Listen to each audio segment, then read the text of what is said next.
ស្រុកស្រែឆ្ងាយដាច់សង្វែងនេទិសឦសានលើដីក្រហមចូលជ្រៅហួសខែភូមិតូចកណ្ដាលវាលមានព្រៃអមសងខាងប្រជាជនរស់នៅប្រមាណ20គ្រួសារមុខរបរធ្វើស្រែចម្ការនិងនេសាទត្រីរួមទាំងបរបាញ់ការរស់នៅគឺមានអាហារគ្រប់គ្រាន់ប៉ុន្តែមានរឿងមួយបានកើតឡើងពិតចម្លែក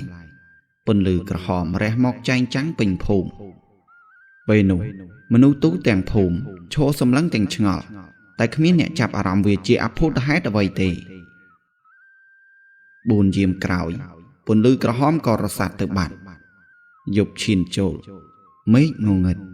មនុស្សចាប់ផ្ដើមធ្វើសកម្មភាពតាមធម្មតាប៉ុន្តែក្មេងតូច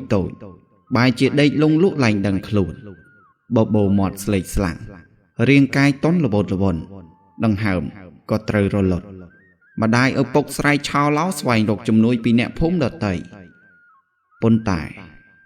អ្នកផ្សេង3កូនមកដូចគ្នាក៏ស្រងាក់ចិត្តថេងពួកគេនាំគ្នាទៅវត្តអារាមខាងជើងភូមិក្បែរដុបព្រៃបានជួបព្រះអង្គនៅលើកុដិព្រះអង្គក៏ប៉ះរាងកាយក្មេងដែលស្លាប់ទាំងប៉ុន្មានគឺពុំមានប្រលឹងក្នុងខ្លួនទេព្រះអង្គដឹងច្បាស់ប៉ុន្តែព្រះអង្គពុំបានសង្ឃដីកាត្រង់ឡើយបានត្រឹមឲ្យគ្រប់គ្នាកាត់ចិត្តវាជារឿងហេតុនៃពន្លឺក្រហមរៀងរាំ100ឆ្នាំមានម្ដងប៉ុណ្ណោះដើម្បីយកប្រលឹងសែនព្រេនដល់ព្រាយបិសាចការពារភូមិស្រុកយើងឲ្យសុខសាន្តម្ដាយទាំង20នាក់យំសោកស្ដាយកូនខ្លួនដែលកំពុងពេញស្រឡាញ់ប្តីក៏លួងលោមឲ្យស្ងប់ចិត្តចំណែកក្មេងដែលបានស្លាប់ទាំងអស់សុទ្ធតែបានសម្លឹងមើលពន្លឺពណ៌ក្រហមក្មេងដតីដែលពុំបានសម្លឹងគ្មាននរណាបាត់បង់ជីវិតឡើយចំណេរក្រោយមកពន្លឺក្រហមតែងកើតមានរៀងរាល់ឆ្នាំម្ដាយឪពុកជីដូនជីតាដែលដឹងរឿងហេតុឲ្យតែពន្លឺក្រហមចាប់ផ្ដើមកើតមានតែងប្រញាប់ចាប់កូនចៅចូលផ្ទះបិទទ្វារដើម្បីគេចពីសេចក្តីស្លាប់ប៉ុន្តែនៅតែមានក្មេងៗបាត់បង់ជីវិត1ទៅ2រៀងរាល់ឆ្នាំរហូតមានការសែនព្រេននៅក្រោមដើមពោធិ៍មួយក្បែរផ្លូវចូលព្រៃទៅបរបាញ់របស់អ្នកភូមិការសែននោះគឺជាសត្វក្របីរស់អាកសម្រក់ឈាមដោយអ្នកសែនដង្វាយស្លៀកពាក់ក្បិននិងចងសក់ក្រហមដើម្បីសែនដល់ម្ចាស់ព្រៃជំនួសក្មេងៗជំនឿនេះក៏ធ្វើបានចំនួន5ឆ្នាំជាប់គ្នាពន្លឺក្រហមក៏បាត់ឡើងកើតមានឡើងបន្តអ្នកភូមិពិតជាសប្បាយត្រេកអរខ្លាំងណាស់ហើយពួកគេតែងហាមកូនខ្លួនមិនឲ្យទៅជិតផ្លូវចូលព្រៃបោះបាញ់នោះឡើយដើម្បីសុវត្ថិភាពរឿងហេតុនៅពីក្រោយពន្លឺក្រហមរលត់ទៅវិញតាមពិតព្រះអង្គព្រះនាមគង់ដែលមានមន្តវិជ្ជាការខ្លាំងពូកែខាងផ្លូវងងឹតលោកបានច្បាំងឈ្នះនឹងគ្រូអាគមម្នាក់ដែលបានបង្កើតពន្លឺក្រហមឲ្យកើតឡើងម្ដងទៀតការច្បាំងនោះប្រើពេលពេញមួយសប្តាហ៍ទើបសម្លាប់គ្រូអាគមបានសម្រេចប៉ុន្តែព្រះអង្គក៏រងរបួសធ្ងន់ក្អួតឈាមអាពីតរីងរៃអស់ជាច្រើនខែទើបព្រះអង្គសុគតអ្នកភូមិសោកស្ដាយជាអនេកក៏ចាប់ផ្ដើមធ្វើពិធីបុណ្យតាមប្រពៃណីជូនដល់ព្រះអង្គមុនលោកសុគតមានសេកលោកម្នាក់ដែលបានស្ដាប់បណ្ដាំចុងក្រោយរបស់ព្រះអង្គវត្តអារាមក្រោយបាត់បង់ព្រះអង្គជាសង្ឃរាជក៏បន្តវេនដល់លោកបងខ្ចីវសាម្នាក់ក្នុងវត្តនេះមានលោកចំនួន2អង្គសេកលោក2នាក់និងយាយតា2នាក់រស់នៅក្នុងទីធ្លាស្ងប់ស្ងាត់ក្រោមព្រៃស្ដុកសត្វយំរំភើយរៀងរាល់ព្រឹកវេលាម៉ោង9តែងនិមន្តបិណ្ឌបាតក្នុងភូមិជានិច្ចកាលអ្នកភូមិគោរពនិងផ្ដល់តម្លៃខ្លាំងណាស់ម្ហូបអាហារសេកលោកយូរឡើងធ្ងន់ដៃផ្លូវតាមជន្លងស្រុកស្រែមានតែវាលបៃតងនិងព្រៃអមឆ្ងាយបិទជិតចង្ហុកដេបដប់រទេះបរកាត់រលាក់តាមកន្លែងកង្កែបក្អាតស្រែកមិនស្ងាត់ក្នុងស្រែមានទឹកត្រឹមជង្គង់ឆ្ពោះមកដល់ចុងភូមិចម្ងាយខាងមុខ40ហត្ថបន្តនឹងដល់មាត់ព្រៃសម្លឹងឃើញដើមពោធិ៍ធំមានសំណែនស្អុយរលួយរុយរោមលាន់លឺដល់ត្រចៀកពិតជាគួរឲ្យខ្លាចខ្លាំងណាស់ទីនេះមានចំនួន5គ្រួសាររស់នៅធ្វើស្រែផង ដាំដំណាំផងដើម្បីចិញ្ចឹមក្រពះគ្រប់មាត់ដែលនិយាយតែងឮសំឡេងមនុស្សស៊ីសាច់ជាអាហាររាល់យប់ចេញពីផ្លូវចូលព្រៃបរបាញ់ស្ដាប់ឮហើយព្រឺសម្បុរប្រាប់លោកបងឲ្យនិមន្តវិលត្រឡប់ថ្ងៃខ្ពស់ហើយខ្លាចហួសយាមឆាន់តាមពិតខ្លាចអ្វីផ្សេងទេពីរអ្នកអាមន់ដើរក្រោយលោកបងខ្សឹបគ្នាពីរឿងទាំងនេះបន្លាចគ្នាម្នាក់ម្ដងតតែលោកបងឲ្យស្ងាត់ទើបដើរត្រង់ខ្លួនវិញមកដល់វត្តយកម្ហូបឡើងសាលាឆាន់ដាក់ឲ្យយាយនឹងតារៀបពីរអ្នកសម្លាញ់លើកយកទៅប្រគេនលោកបងបន្តបន្ទាប់សូត្រធម៌ដើម្បីវេដល់បុគ្គលគ្រប់គ្នាសូត្រធម៌ចប់អាមន់សុំឲ្យលោកតានិយាយរឿងពីមុនឲ្យស្ដាប់អំពីពន្លឺក្រហមដែលបានសម្លាប់ក្មេងៗធ្លាប់ស្ដាប់ខ្លះៗតែមិនច្បាស់ដឹងត្រឹមរន្ធត់គួរឲ្យចង់ដឹងខ្លាំងណាស់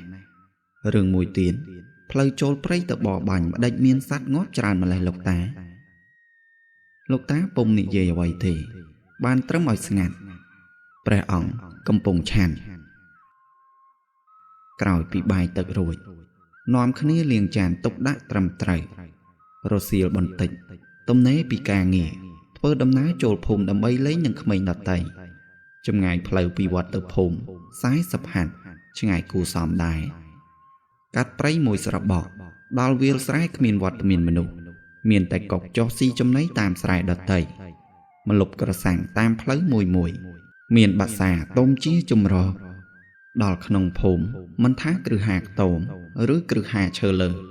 តែមានរុក្ខជាតិខាងមុខផ្ទះជាម្លប់ធំរួមទាំងសត្វចិញ្ចឹមគោក្របីដាក់ឲ្យស៊ីចម្បាំងក្បែររបងគៀនផ្ទះក្លិនអាចគោក្របីតែងបង្ហើរឡើងត្រលាន់ពេញច្រមុះ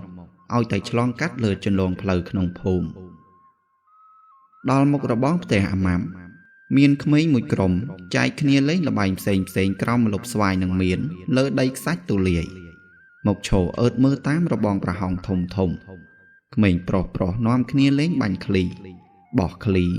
ចំណែកក្មេងស្រីលោតអន្ទាក់និងបោះកៅស៊ូក្រោយពីឈរមើលអស់មួយស្របក់ដូចជាស៊ាំក៏ដើរចូលក្នុងមកកាន់តែចិត្តកន្លែងគេបាញ់ឃ្លីដៃជើងម្នាក់ប្រឡាក់អស់ហើយអាខ្លះសម្បោលឿងក៏ខ្លះបឺតចេញចូលឡើងទំនងថែមទាំងដីប្រឡាក់ពេញមាត់ទៀតនេះជាអ្នកលេងពិតប្រាកដឃ្លីដីឈ្នះដាក់ចូលខោឡើងយាដល់ត្រឹមជង្គង់ពងឃើញច្បាស់ខ្មៅឡើងក្រីកប៉ុន្តែមិនខ្វល់ទេឲ្យតែឈ្នះគឺសบายចិត្តហើយបន្តិចអាចែកឲ្យជួយលេងជំនួសសบายចិត្តណាស់ព្រោះពុំមានឃ្លីលេងនឹងគេឡើយតើមានអ្នកឲ្យលេងដូច្នេះទៅបានលេងនឹងគេចាប់កាន់ឃ្លីបោះទៅទីបន្ទាប់បាញ់សុតលោច្បាស់ណាស់លេងអស់2ម៉ោងអាចែកឈ្នះឃ្លីដើរកាន់ខោឡើងជាប់វាក៏ចែកឲ្យ10ឃ្លីក្មេងដតីក៏ឈប់លេងពួកយើងទាំងពីរក៏វិលមកវត្តវិញព្រោះចង់ល្ងាចហើយអំឡុងពេលដើរលើផ្លូវវិលត្រឡប់អាចែកដើរមកជិតរួចប្រាប់អំពីផ្ទះវាដែលមានសាច់ញាតិស្លាប់ប្រសិនពួកឯងចង់បានអីហូបយប់នឹងមកផ្ទះគ្នាមកតបថាមិនទាន់ដឹងទេចាំសុំតាសិនដល់ផ្ទះអាចែកចូលទៅក្នុងបានពួកយើងដើរទៅមុខបន្តទៀតយប់នឹងអាមន់សុំតាឲ្យបានវើយឱកាសស៊ីបាយក្តាំងទឹកស៊ីអ៊ីវមកដល់ហើយអញឃ្លានខ្លាំងណាស់យូរមានម្ដងត្រូវតែមកឲ្យបានប្រហែលជាតាមកដែរព្រោះគាត់ជាអាចារ្យអញ្ចឹងសុំគាត់មកជាមួយទៅមែនតើដើរទាំងសบายចិត្តដល់មាត់ប្រឡាយតូចជាប់ផ្លូវកំពុងមានរទេះឆ្លងកាត់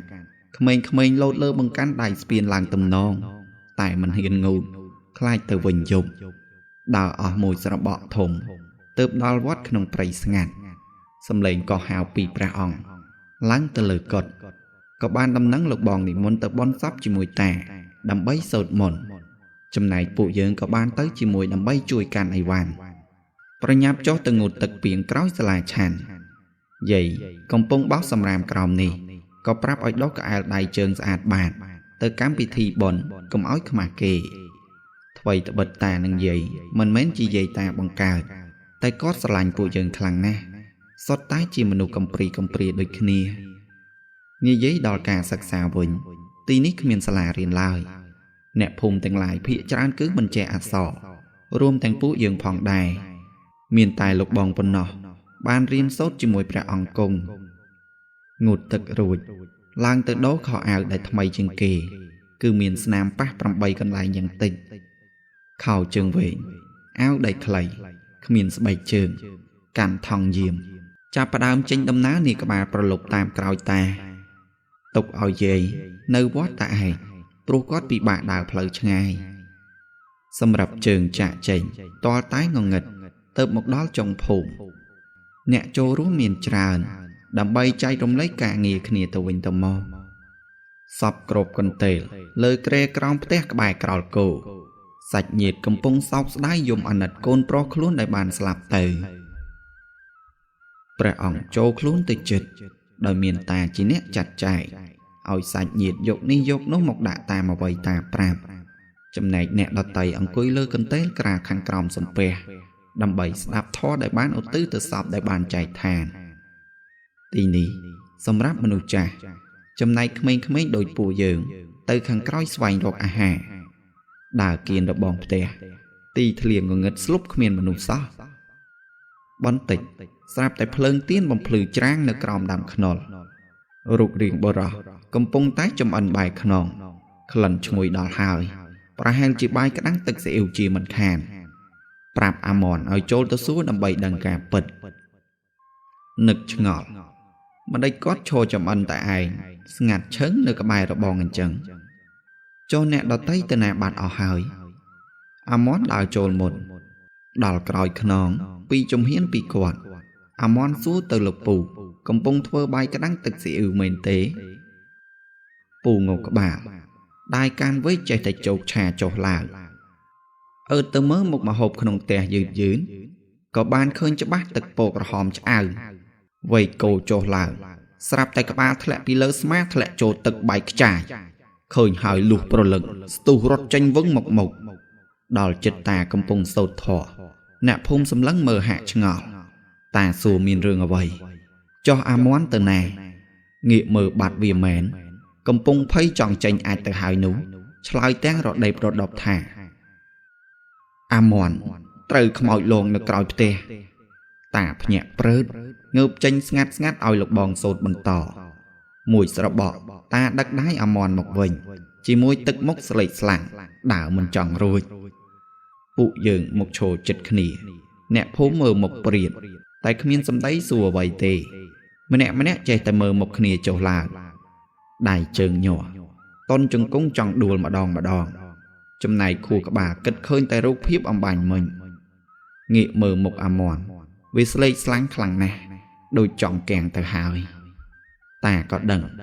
សូត្របល័យដាស់ហៅប្រលឹង4-10សពគ្រប់ឲ្យចូលខ្លួនវិញទៅវាធូរខ្លះតាមពិតម្ហូបពុំមានអ្នកចំអិនទេ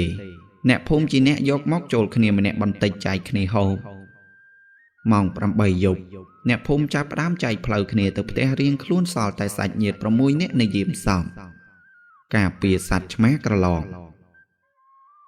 ពួកយើងក៏ដល់ពេលទៅវត្តដើរតាមក្រោយតា2នាក់អាម៉ាន់លើផ្លូវស្ងាត់ចេះតែងាកចុះឡើងអារម្មណ៍គិតឃើញគ្រប់រូបភាពបន្លាចខ្លួនឯងជើងដើរញាប់មកចិត្តតាជានិច្ចតាក៏ដឹងរឿងកាន់ដៃសងខាងឲ្យលោកបងប្រញាប់និមន្តដល់កណ្ដាលវាលស្រែដើមក្រសាំងខាងមុខចម្ងាយ20ម៉ែត្រមានសំឡេងសើចល្វើយចេញពីក្រោមដើមក្រសាំងមាត់ប្រឡាយមក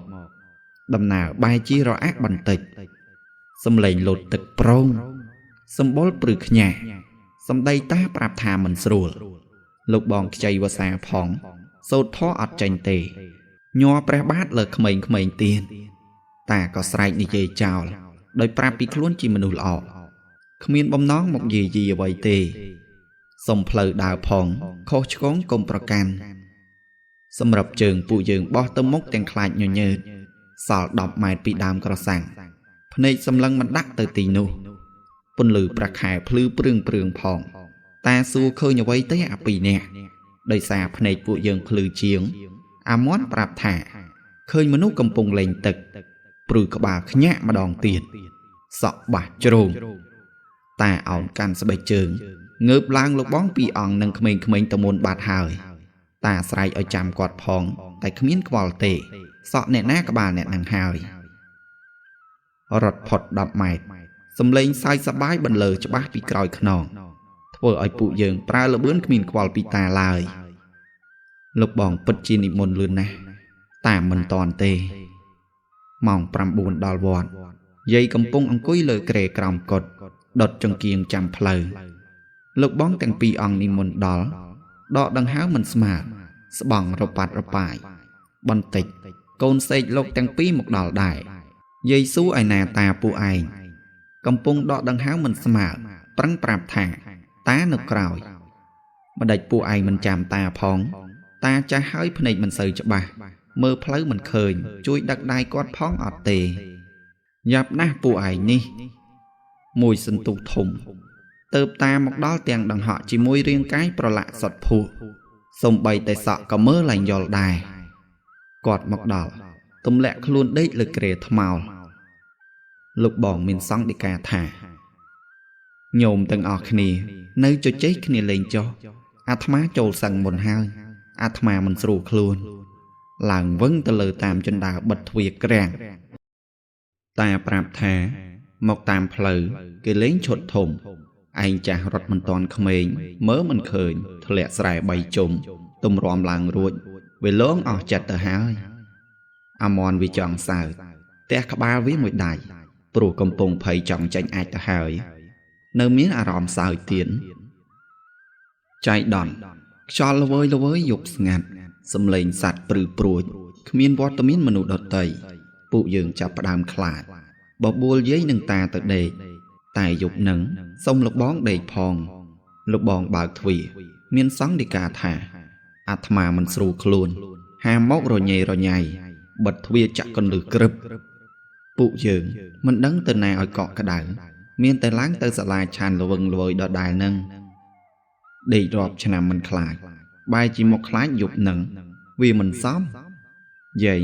ក៏ចេះតែពន្យល់ឲ្យស្ងប់ចិត្តទើបចាប់ផ្ដើមសម្រួលអារម្មណ៍មកធម្មតាដើរជាប់យាយឡើងទៅលើរកកន្លែងដេកចំណែកតាអត់ងូតទឹកទេឡើងទៅដេកដែរទូយាយស្ដីថាយ៉ាងណាត្រឹមពាក្យយ៉ាងខ្លីរបស់គាត់ចាំព្រឹកងូតក៏បានមិនតាន់ហួសពេលឯណាយប់នេះអត់ស្រួលខ្លួនយាយគ្មានពាក្យតបតាមដំណើរទៅ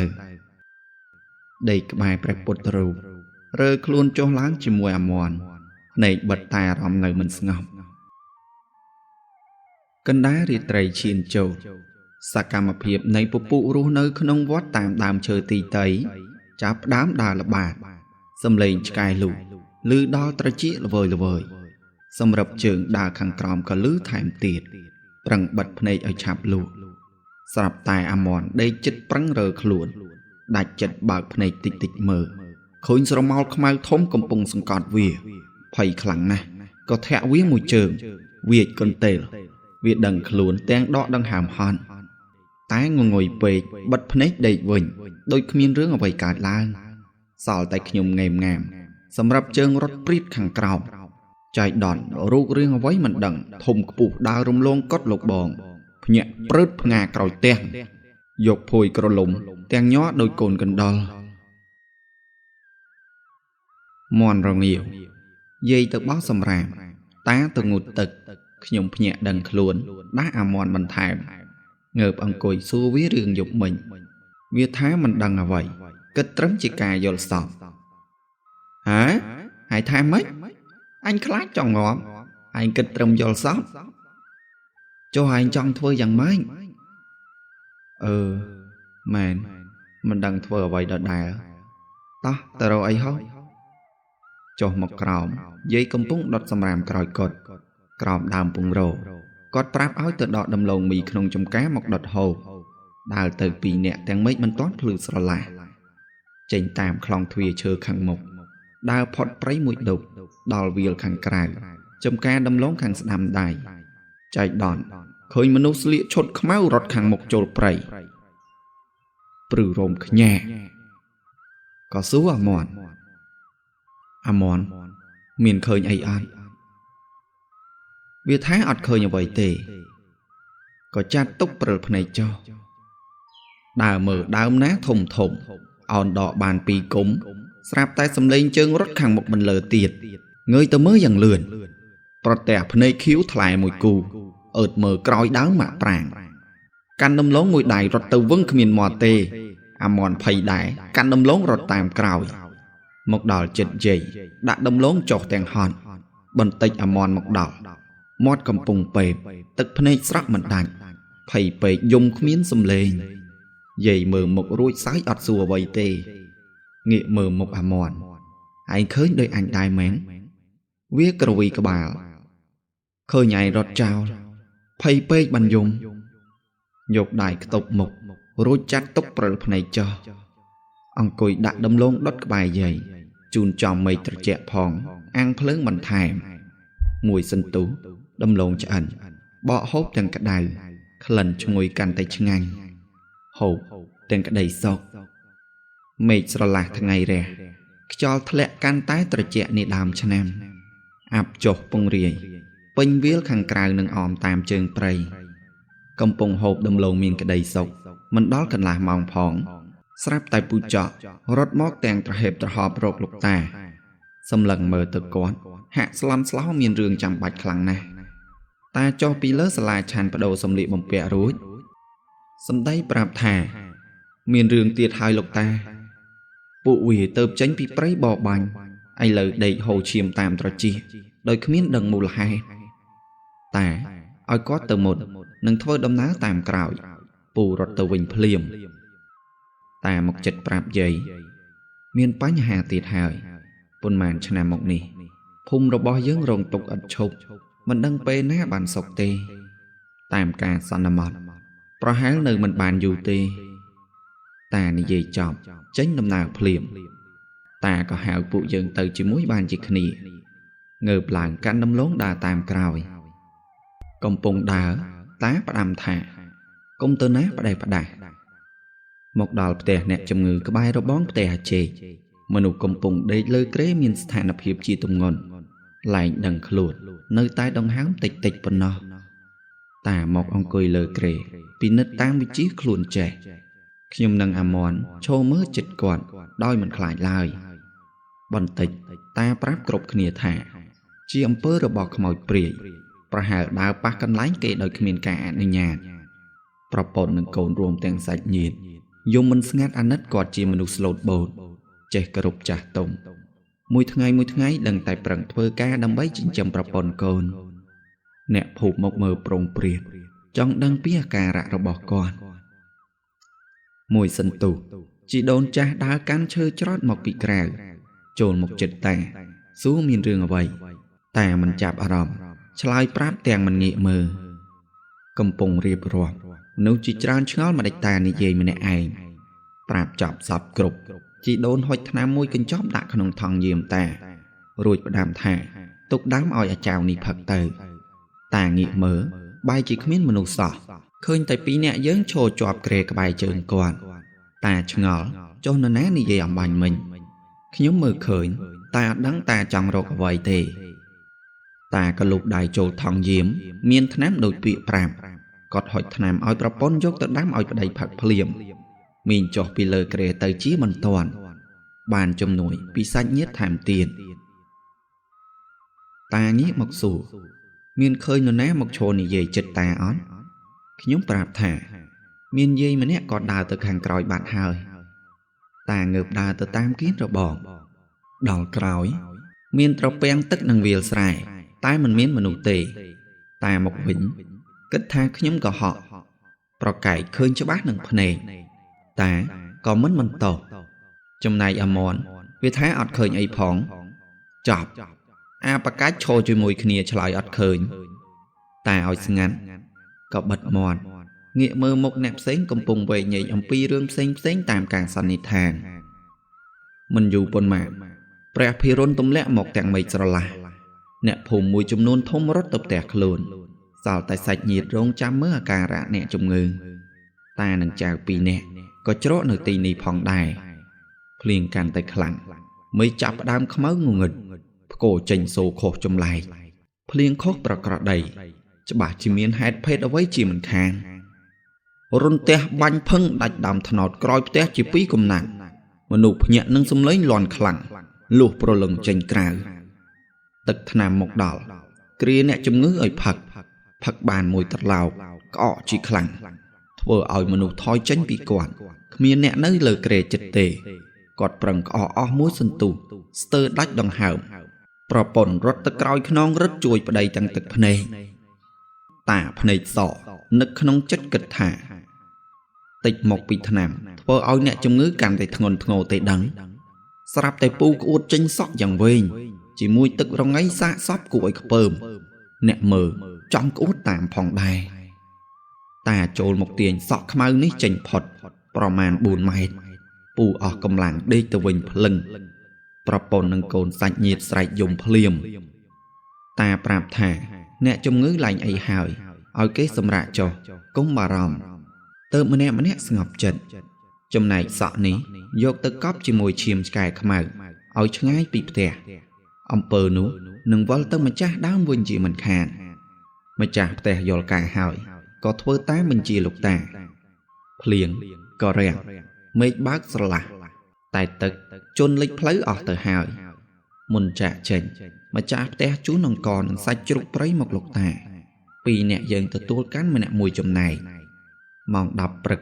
ពួកយើងក៏វិលទៅវត្តវិញដើរលើផ្លូវប្រជាជនធ្វើសកម្មភាពតាមធម្មតាអ្នកខ្លះដាក់ស្មៅគោបាចអង្ករឲ្យមន់ស៊ីអ្នកខ្លះចេញទៅសួរសុខទុក្ខអ្នកជំងឺបន្តដើរដល់វាលស្រែក្បែរដើមក្រសាំងចង្អុលប្រាប់អមន់ត្រង់នឹងហើយជាកន្លែងហាត់ប្រាណតាងាកមើលមុខចង់ខឹងព្រោះគាត់ហាត់ប្រាណជ្រុលជាងគេប្រឡាក់ពេញខ្លួនអមន់វិសើចធ្វើឲ្យតាខឹងស្រែកឲ្យស្ងាត់ដើរចូលក្រោមដើមក្រសាំងផ្លែឡើងស្កាស់ពេញមេឃកន្លែងអញ្ចឹងនិយាយថាសម្បូរផ្លែណាស់អ្នកភូមិមកពីស្រែទល់កញ្ជើស្រែកសួរតាឆ្លើយតាមការគូសំទៅវិញទៅមករទេះខ្លះដឹកកណ្ដាប់មានក្មេងជិះខាងក្រៅសួរអំពីដំណើរពួកយើងតាប្រាប់ជាហោហែអត់ទ្រាប់ជារឿងតូចតែមនោសញ្ចេតនាជារឿងធំរបស់មនុស្សប្រមូលផ្ដុំរស់ជុំនៃជនជាតិខ្មែរពួកយើងធំដឹងក្តីមកមិនដែលស្គាល់ពាក្យច្រណែនឬឈ្នានេះឡើយស្គាល់តែការលងបន្លាចនិងអំពើអំពាន់តែប៉ុណ្ណោះគិតទៅម្យ៉ាងដែរមានអ្នកចង់មករស់នៅដែរឬទេបើចង់ខមមិនប្រាប់មកចាំប្រាប់ទីតាំងឲ្យមករស់នៅជាមួយ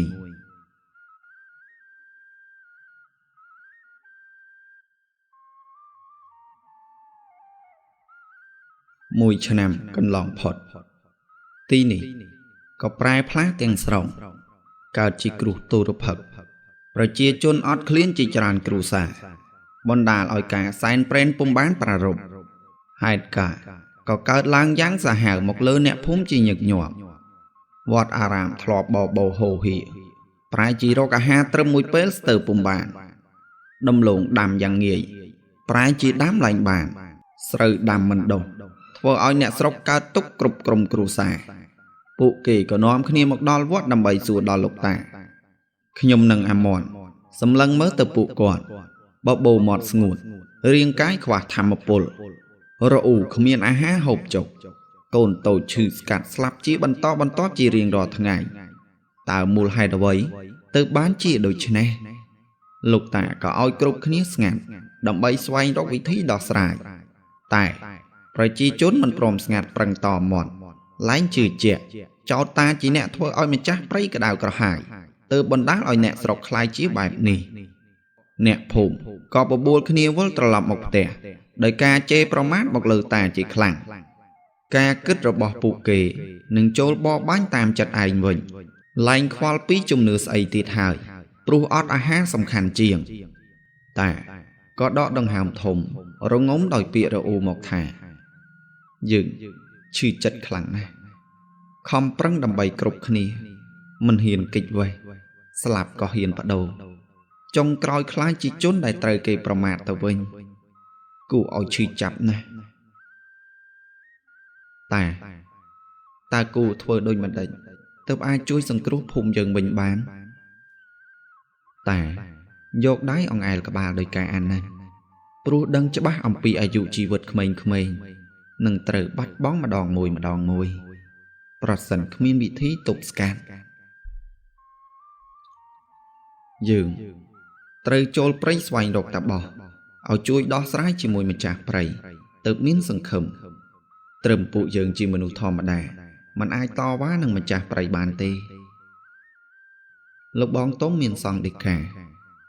តើទៅរកគាត់នៅឯណាញោមតាគឺនៅក្រោយលាងភ្នំលាវត្រូវធ្វើដំណើរទៅភូមិអ្នកសេចាំងទើបទៅដល់ទីនោះចំណែកភូមិអ្នកសេចាំងទៀតសោតតើតែយើងជាមនុស្សទៀងត្រង់ទើបដើរទៅដល់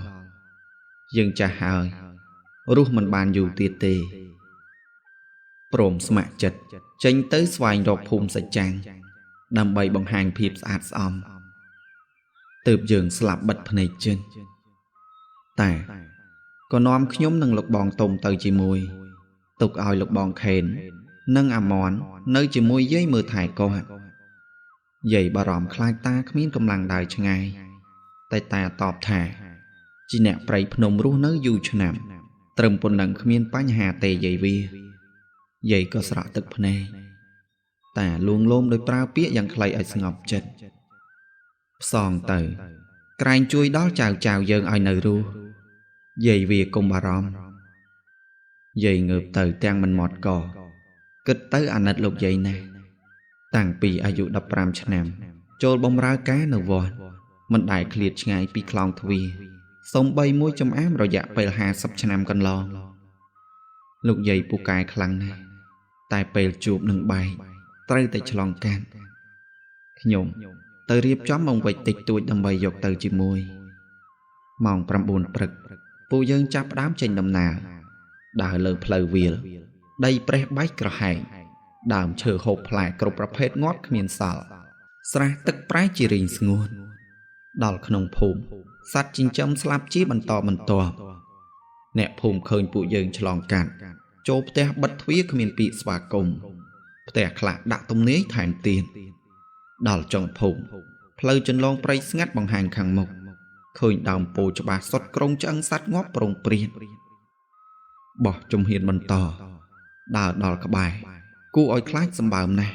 សម្បុរព្រឺខ្ញាក់អារម្មណ៍ប្រាប់ច្បាស់មានអ្វីរស់នៅច្រើនណាស់ម្ដុំនេះលើសពីនឹងមិនដឹងជាស្អីទេរុំក្រណាត់ក្រហមជាប់ដើមពោធិ៍តាចាប់ដៃឲ្យដើរទៅកុំឲ្យងាកមើលយូរពេកជើងជន់ស្លឹកលាន់សន្ធឹកដើមខ្ពស់ខាងលើស្ងប់ខ្យល់បិទចិត្តងងឹតស្លុបវល់ស្កេស្កាសដុសប្រជ្រៀតបាំងចន្លងត្រណាក់ត្រណែងអោនក្រាបដាវចូលយ៉ាងលំបាក100ជំហានកន្លងផុតមានខ្ទមអ្នកតាមួយនៅកណ្ដាលវាលគ្មានសូម្បីកូនឈើដុះចិត្តពួកយើងចូលទៅក្បែរលុតជង្គង់សំពះទាំងក្នុងចិត្តនឹកឆ្ងល់កំពុងអោនសំពះស្រមោលអ្វីមិនដឹងរត់កាត់ក្រោយខ្នងល្វើយខ្លួនធ្វើឲ្យភ្ញាក់អារម្មណ៍ងាកមើលខំប្រឹងសម្លឹងស្វែងរកតាក៏ថាគ្មានអ្វីឆាប់គោរពទៅអោនសំពះម្ដងទៀតសំឡេងសើចខ្សឹបជាប់ត្រចៀកណែនធ្វើឲ្យភ្ញាក់ផ្ងាក្រោយមើលហើយឆ្ងល់ជាខ្លាំងណែនប្រាប់តាមានសំឡេងនិយាយក្បែរត្រចៀកណែនខ្លាចងាកមើលជុំវិញតាឲ្យស្ងប់អារម្មណ៍កុំខ្លាចគ្មានអ្វីទេសំពះរួចនាំគ្នាដើរទៅទៀតដើរបណ្ដើរងាកមើលកន្ទុយភ្នែកបណ្ដើរអារម្មណ៍គិតមានអ្នកដើរតាមណែនភ័យណាស់កេះដៃខ្ញុំប្រាប់ឲ្យនៅស្ងៀមកុំមាត់ផ្ដែផ្ដាស់ធ្វើដំណើរកាន់តែឆ្ងាយតាមចន្លងតូចពួកយើងចូលកាន់តែជ្រៅសំឡេងសត្វបាយជាគ្មានសោះសំបីតែខ្យល់បក់ស្លឹកឲ្យរង្គើញ័រក៏គ្មានផងដែរមានតែស្លឹកងាប់ខាងក្រោមលន់សូរចេញពីជើងដើរជាន់បន្តិចស្រាប់តែមានសំឡេងស្រែកហៅពីក្រោយខ្នងពូម្នាក់រត់មកទាំងត្រហេបត្រហោកងាកមើលទើបដឹងជាពូកនគាត់មកចិត្តលុតជង្គង់សំពះសុំឲ្យលោកតាវិលត្រឡប់ក្មេងៗក្នុងភូមិស្លាប់កាន់តែច្រើនទឹកភ្នែករបស់គាត់ស្រក់ចុះដោយការអាណិតកូនទាំង3របស់ខ្លួនដែលដេកលើគ្រេះស្ដុកស្ដឹងតាស្ដាប់ហើយក្តុកក្តួលគិតអ្វីលែងចេញពូមកអោបជើងតាឲ្យជួយកូនគាត់តាយកដៃជូតទឹកភ្នែកយ៉ាងរហ័សបន្ទាប់ ប្រញាប់ឲ្យធ្វើដំណើរទៅវិញណែនដាស់ស្មារតីតាដោយមានសង្ឃដីកាថាញោមតាគិតម្ដងទៀតណាមិនអីទេណែនជួយជីវិតមនុស្សពេលនេះសំខាន់ជាងពួកយើងក៏ប្រញាប់ចាក់ចេញមកវិញ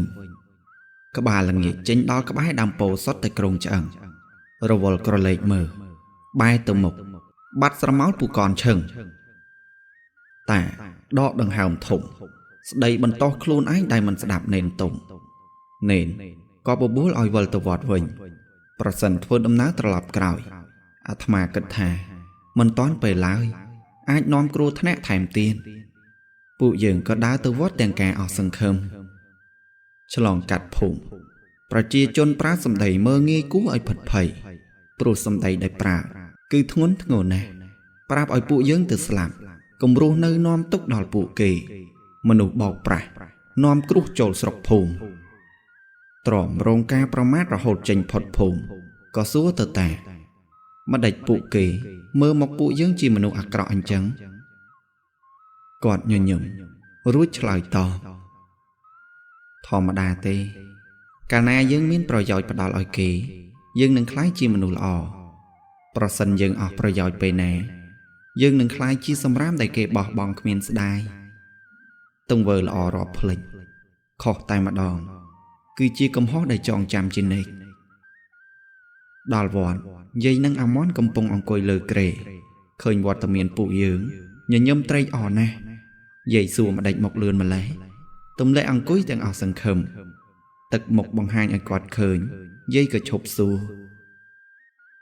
យប់ឈានចូលចាប់ផ្ដើមខ្វាយខ្វល់តាដេកយកដៃកងថ្ងាសប្រែខ្លួនឃើញច្បាស់តែមិនដឹងជួយគាត់ដោយរបៀបណា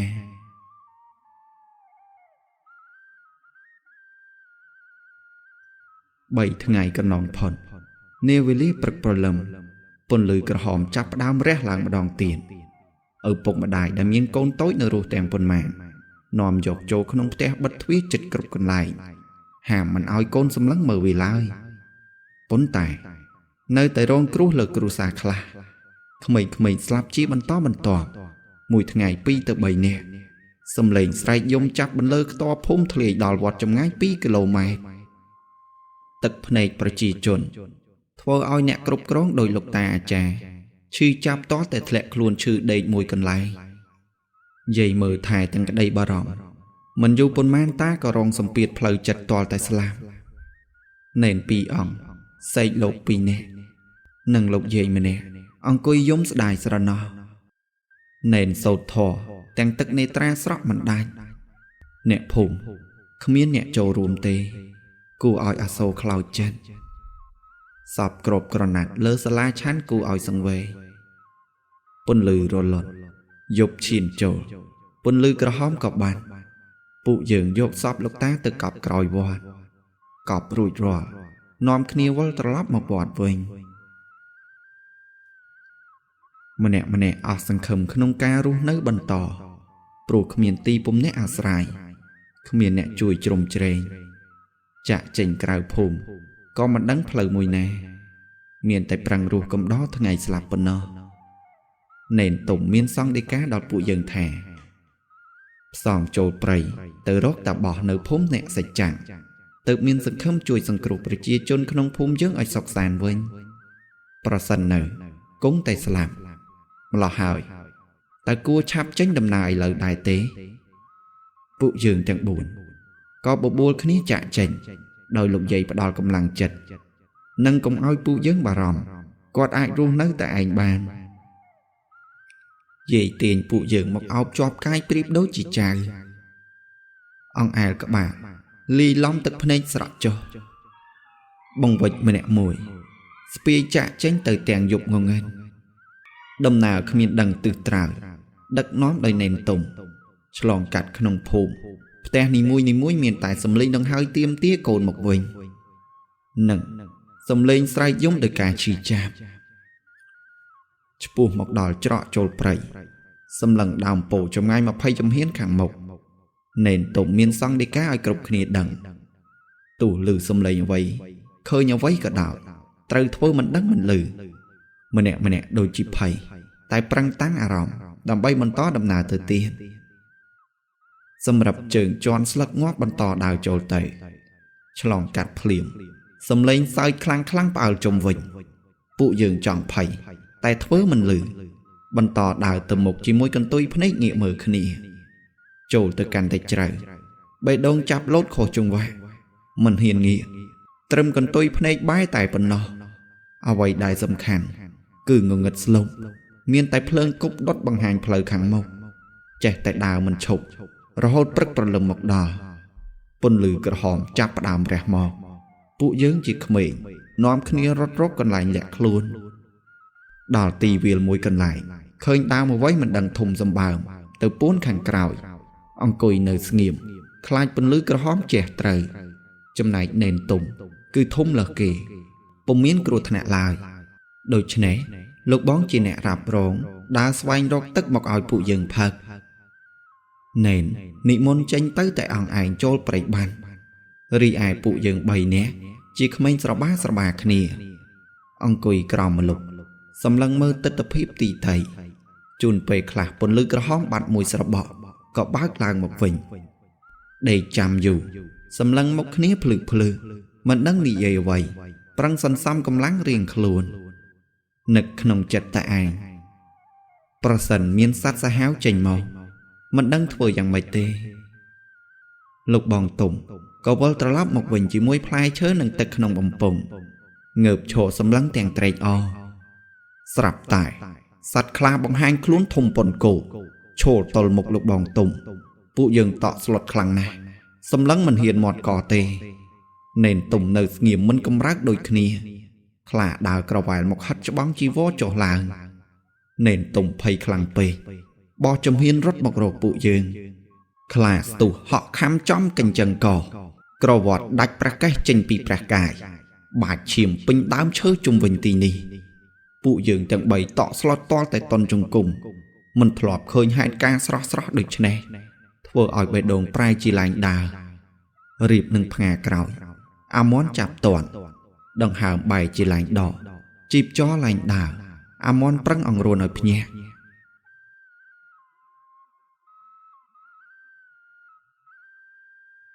បើកភ្នែកមកវិញបែរជានៅក្នុងផ្សារកណ្ដាលហ្វូងមនុស្សដើរឆ្លងកាត់ស្លៀកក្បិនគ្រប់គ្នាមានកញ្ជើទូលដើរពីនាយអ្នកលក់ផ្ទាល់ដីចេះតែស្រែកហៅដល់អ្នកដើរកាត់ក្រណាត់ហូលជាច្រើនមានឈ្មោះដើរលូកងើបឡើងទាំងឆ្ងល់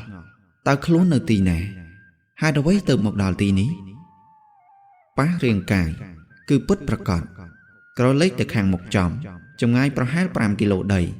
មានប្រាង្គសិលាដ៏ល្អប្រណិតដែលស្គាល់ជាព្រះវិស្ណុលោកតែខ្លួននៅក្មេងពេកមិនដឹងថាកើតហេតុភេទអ្វីទេ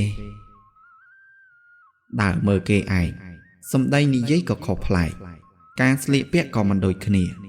អ្នកដំណើរងាកមើលប្រុងប្រៀតស្ត្រីនិងបុរសស្លៀកតែក្បិនដូចគ្នាប៉ុន្តែស្ត្រីគ្មានចងពង់ដើរដោយគ្មានស្បែកជើងសក់សម្បូរផ្កាថ្កូវត្រចៀកពាក់មាសគូតវែងគ្រប់គ្នាកែវភ្នែកមើលមកខ្ញុំកាន់តែច្រើនចាប់ផ្ដើមភ័យក្រោយសម្ដីជជែកសួរពីមាត់មួយទៅមាត់មួយក្មេងនេះមកពីណាមិនដេចស្លៀកពាក់ខុសប្លែកពីគេម្លេះជាមនុស្សព្រៃតែដឹងរត់ចាក់ចេញពីហ្វូងមនុស្សដល់មុខប្រាសាទស្ងប់ស្ងាត់តែហ៊ានឈរយាមហាមិនឲ្យចូលឡើយគេក៏ដេញចេញមកវិញដើរតាមបណ្ដោយតាក់សិនសម្លឹងទឹកធំល្វឹងល្វើយមានក្រពើរស់នៅធំជាច្រើនក្បាលកំពុងខំគ្នាធ្វើជាចំណីបែកទឹកខ្ចាយគួរឲ្យខ្លាចណាស់ងាកសម្លឹងទៅកំពូលប្រាសាទខាងក្នុងចែកដន់ជួបព្រះអង្គកំពុងប្រថាប់លើខ្នងដំរីឆ្លងស្ពានមកច្រកខាងមុខមន្ត្រីគ្រប់ជាន់ថ្នាក់ដើរអមខាងក្រោមនឹកឆ្ងល់ជាច្រើនសំណួរតែមិនដឹងសួរនរណាស្រាប់តែសំឡេងមួយមកខ្សឹបជាប់ត្រចៀកងាកមើលទាំងការភ្ញាក់ជាក្មេងស្រីម្នាក់ស្លៀកពាក់យ៉ាងស្រស់ស្អាតសំពត់ហូលមានស្បែកពីនីសក់មានស្នៀន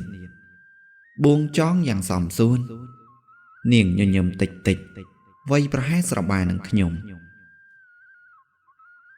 តើអ្នកមកពីណាមិនធ្លាប់ឃើញមុខទាល់តែសោះជាអ្នកចំណូលថ្មីមែនទេអ្នកមិនចេះនិយាយទេអូ nè chứ mà nụ cố nhưng mình cô tê tay mà nâng prap chẳng nào ở nhìn vô mình phải tê pí ai đăng pì nè niềng chmô tê pí cho nét chmô vậy chmô snai niềng xảo rồi bọc bùa đá lên cầm sàn chỉ mùi khnia mình pro cái pro niềng chỉ mà cha sốc ai đăng trà đầm nà đà sma trong all prap âm pi với đại miền ở tì ni nhầm có xù mình đái score khnia phong mà đại hiến nị về cho mùi đôi chân nè đôi khơi lột sụp hiệp riệp xa khóc bị mình đọt tẩy cô ở chóng rọp an nà mùi khai nét vùng vệnh phở pro đắng chi mà nụ chậm nổ thầm mây niên chỉ tèo và đà rứ ban đắng bị nhầm cho ba dân ní phụ dân tăng bí có ở sầm nài đùm nào khnia ta nét chọn đằng pi tì ni ở trà dân nà tế Prasan chỉ chọn đằng tê pi nâng chung riếp oi bàn có bọc bài ta mà quấy để khluồn đằng xong đấy cô oi sân đạp khăn nè chạm này dây mốt nhôm chạm sẽ đáp tì ní cứ chi anh à chạc khmai đó rong rước này sa mai mà hà nộp cô Prang sẽ là cục tì cần lại cứ bè ống khát khom cò sàng đâm bay pra rút đào xa nà lờ pi ní pra chi ri ru nước pra cọp đời xích đầy sọc miền ai hà hộp chốc bò bồ môn trầy sờ lạnh ri cô rụp đo đâm lái từ lời cho bàm từ cao khái chi anh à chạm đặt thùng rồng rương pôn tài ngày mùi sạp tài miến pôn lư cờ hòm re lan khó chồng lại nở lơ tức đây bèo bị snu thưa ỏi đầm nằm đam đo prái chỉ khôi khà sạp khmênh ỏi chỉ tràn rúp từ tam cru sa ni mùi thưa ỏi riết thế ní tầng mù ngọc ngát pi vót miến mà nụ chlòng can pro chỉ riết khai rau à xong ngóm nơi khung tè riêng khluồn chấm nấy bè ỏng ban ỏi cru hào ra tụ tiề pi pôn lư cờ hòm mùi ni hào ra con cú lớn sặc trà mùi bệt khẩy ban thoai đo bè ỏng cướp giang để bán cạt làng lơ ana chắc mà hà nộp cổ cứ chỉ put tùm nhỉ bần đa ỏi riết trớt sọt sỏi chồng mà đòn bần tịch chia bần to chùm nòn tỏ tại khoạc hạt tơ ngớp mình rồi chùm này tịch đầy trớt bắt bóng mà đòn bần tịch pôn tài môn trầy chắp đám khoái công nịch cùng cuồn rờ ảo đần đám ông nát một cục cồn tại khluồn lại khoal pi manu chung vinh ri ai ri trầy rong túc hạ về tần nìa slap prot khnia mà đái prot cồn prot ở bục chỉ đồn vùng về trầy cồn tục chào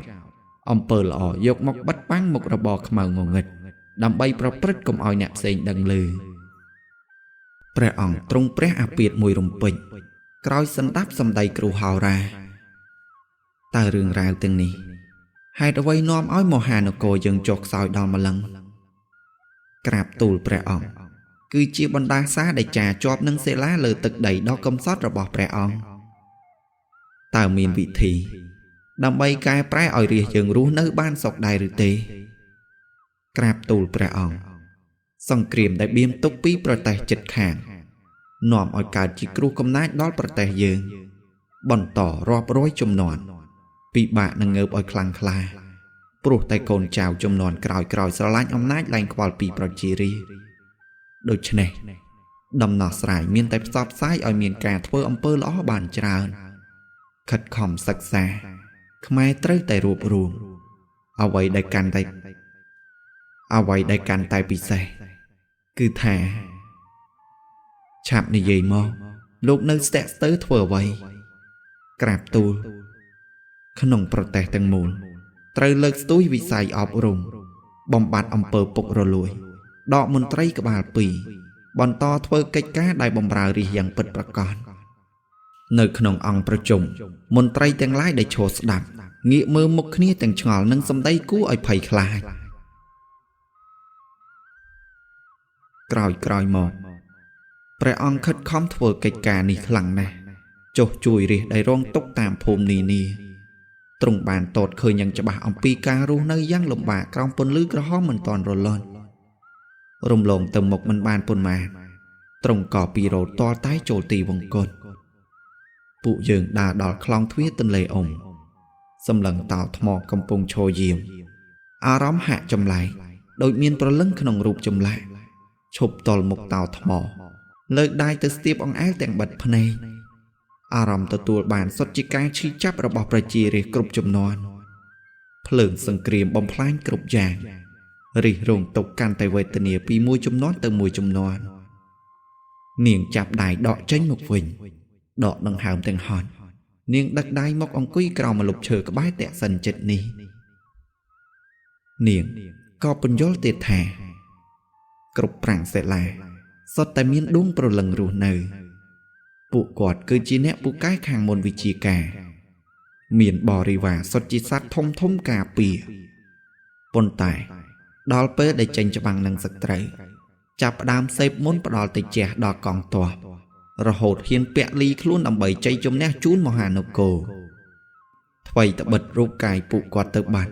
Bồn tài vì nhiên nơi sân thất tàm rụp châm lạc nì nì tu tèng pra xa Châm này kru mò khla Mình slap khăn sông kriềm Có lột bố chi á sọ luôn trô sân thất tàm rụp châm lạc xейn xейn nè bê đòi với lý rồi bỏ bụ qua Mô hà nô cổ Lang đòi công pù Pru tay miền mà nụ bồng rá smart smart bài này Ở vậy đây càng tại ọ cha Prang prasad môn nâng sàng sòng Kê tanh prarúc vị thị sàn prên đó có cất có krên Bần tọp nẹ trẻ xếp môn vị chia tàng prampal nẹ Chạp đàm sốt kia tha chùm nôn prampal dục prampal thằng ngày Đàm bày đạc pro lưng vị nhiên rọp bọn một chong khăn krom krư ở rừng mòm rọp bọn cha nằm Chùm này ca sàng sòng Trời thưa tám con lồn trò rồi bỏ phong đà ra rẽ đời con cụ bì mò hà hào ra Bị thí pra rụp chùm nôn prampal giúp prampal thằng ngày Đòi mà nô chô rú miên chùm nôn tài prampal nẹ bần nó Nơi khổng xài xây mẹ Mình ai chạ chanh từ nà bàn tê Thưa cách thằng này Đàm bay chưa chẹ thả Pro lần thằng nụ sân thất công ca bía prasad cho Được chân này hỏi Tớp tam prasad nì nì Nợ bê đào mà nè ảnh tay miên á rõm prư xâm bol Đạp niềng riêng rộp chọc Bút chỉ ổ chai khăn nè Tao mà nụ tên ổ nì Mà đạch bè óng mình tục prà prà Chăm bách ôi bụ cót bầu chỉ vật thơ vậy Rừng khla Bút đối mình bút đôi bút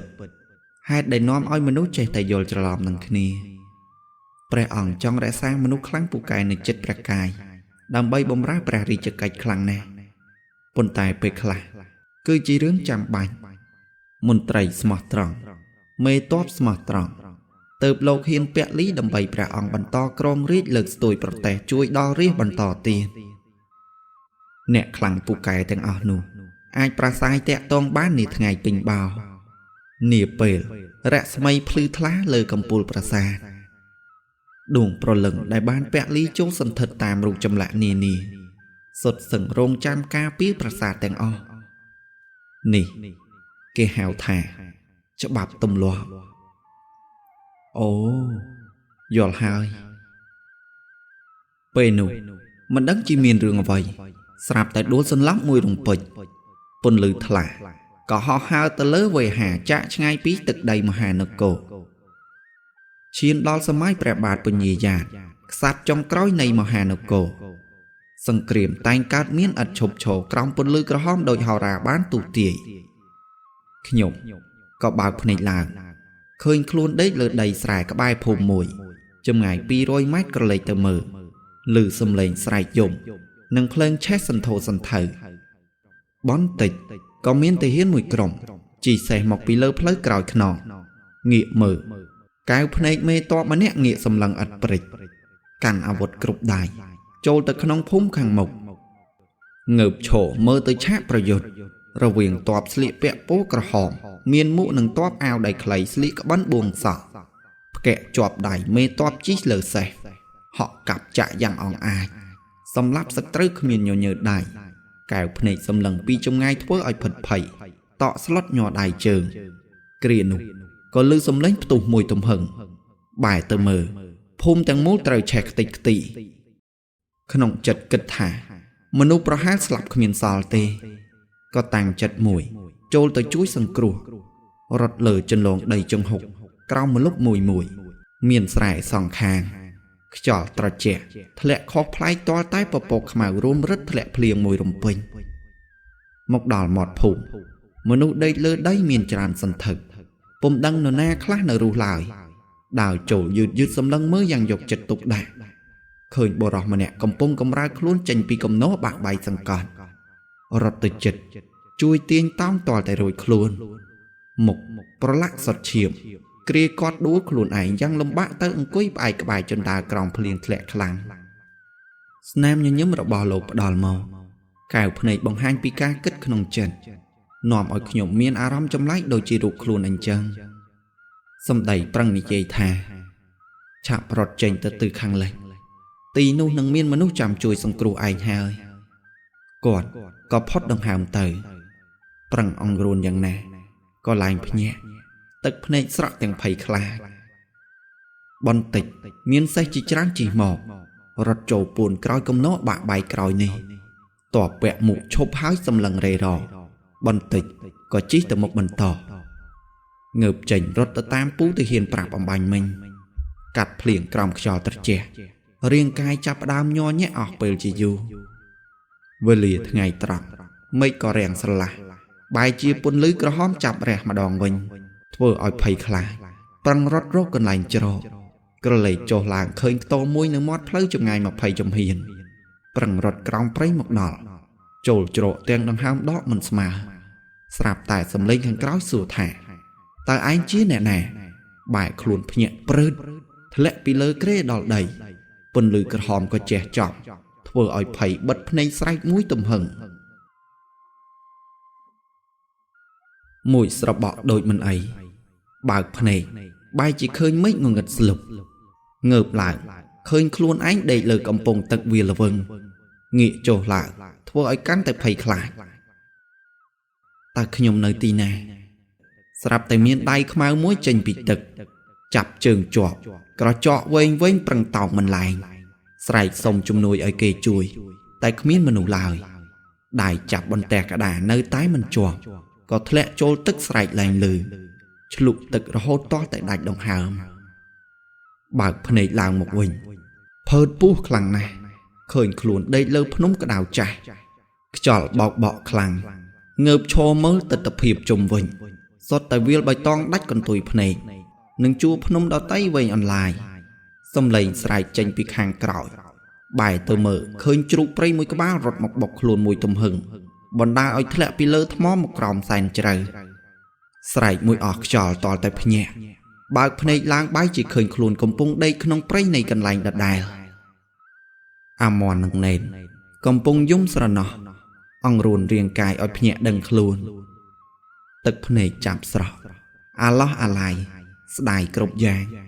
តស៊ូមិនទាន់ដល់ទីបែរជាត្រូវបាត់បង់ស្រមោលក្នុងខ្យល់ប្រឹងហាវសម្លាញ់យ៉ាងណាក៏មិនលឺវាគិតតែយំមិនស្បើយបន្តិចសម្ដីមួយក៏បានវិចារមកពីក្រោយខ្នងកូនប្រុសងាកទៅមើល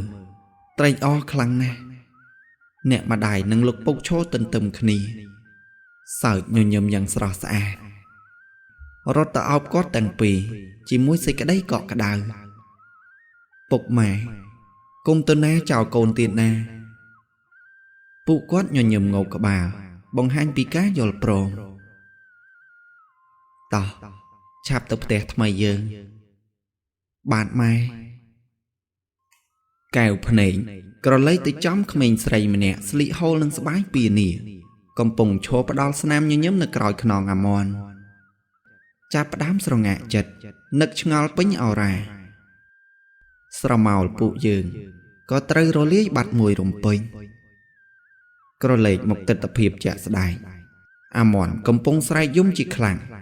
ណេនហាមខាត់ទាំងខ្លួនទប់លំនឹងមិនជាប់ព្រោះឃើញណេនទុំដេកសកត់ស្រស់អត់ព្រះកេះពន្លឺក្រហមក៏រះភ្លឺស្រឡះម្នាក់ចាប់ផ្ដើមអស់សង្ឃឹមមិនដឹងធ្វើបែបណាបន្ត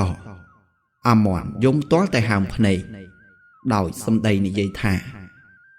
ឯងស្លាប់ទៅឲ្យអញរស់នៅមានន័យអីទៀតមានតែឯងម្នាក់ទេដែលយល់ចិត្តគ្នាផ្ទៃអាកាសខាងលើចាប់ផ្ដើមប្រែប្រួលអួលពេញវេហា ពពកខ្មៅរួមរឹកនាំឲ្យខ្យល់បោកបក់លាន់សន្ធឹកពេញព្រៃមេឃខ្លះត្រូវបាក់ធ្លាក់ដើមខ្លះត្រូវរលំមិនយូរប៉ុន្មានព្រះភិរុនទម្លាក់មួយមេធំគោរន្ទះបាញ់បាក់ដើមជាច្រើនជាប់គ្នាតាមចាស់បុរាណវាជាការបំផ្លាញសម្បុកពពួកព្រាយបិសាចក្មេងៗទាំងពីរក៏ងើបឡើងក្រោយពន្លឺក្រហមបាត់ស្រមោលអាម៉ុនអ៊ីវសពសម្លាញ់ខ្លួនទាំងស្លេកស្លាំងនេនដើរតាមក្រោយចំណែកសពនេនទុំត្រូវបានយកមេឈើគ្របបិទពួកគេប្រឹងបន្តដើរទៅមុខជាមួយក្តីសង្ឃឹមចុងក្រោយស្លាប់ឡើងស្ដាយទៀតហើយព្រោះអ្វីៗជុំវិញខ្លួនត្រូវបាត់បង់ទាំងស្រុងក្រឡេកមកក្នុងវត្តជីដូនអង្គុយបក់ក្រមាលើសាលាឆាន់តែឯងក្រោមខ្យល់កន្ត្រាក់ប្រែជាក្អកមិនឈប់តតែធ្លាក់ឈាមតាមមាត់យាយខ្ទប់ដៃមើលក៏អស់សង្ឃឹមតែមិនដឹងគូធ្វើយ៉ាងណាយកក្រមាជូតចេញបន្ទាប់ក៏ទម្លាក់ខ្លួនដេកលើរនាបក្តាររលោងជាមួយស្នាមញញឹមចុងក្រោយភ្នែកចាប់បិទដង្ហើមក៏ផុតក្រោយជំងឺចាស់ជរាចូលមកព្យាធិគូឲ្យអាណិតមានតែឯងដេកស្លាប់គ្មានអ្នកដឹងឮគ្មានបុណ្យកុសលធ្វើជូនសព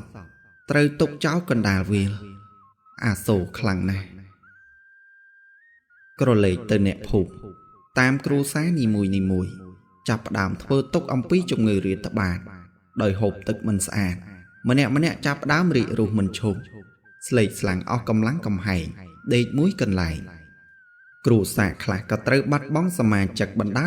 ក្រោយជំងឺអាសន្នរោគរាតត្បាតកាន់តែខ្លាំងត្រឹមរយៈពេល6 ខែកន្លងផុតភូមិទាំងមូលត្រូវរងនៅភាពស្ងប់ស្ងាត់ក្រោមខ្យល់ធ្លាក់ល្វើយសម្រាមហោះហើរពេញផ្លូវក្នុងភូមិផ្ទះទុកចោលមានស្មៅនឹងដើមឈើដុះប្រជ្រៀតគ្នាមាត់ទ្វារបង្អួចបក់បោកលាន់សូរឧបករណ៍ប្រើប្រាស់ទុកចោលយ៉ាងត្រឹមត្រូវតាមកន្លែង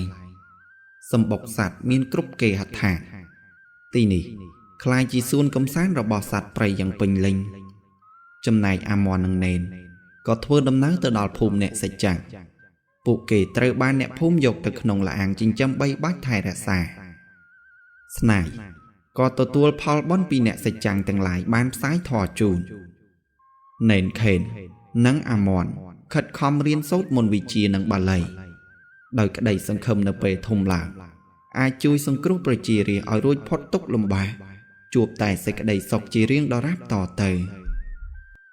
ចំពោះភូមិទាំងមូលឡើងមានមនុស្សរស់នៅ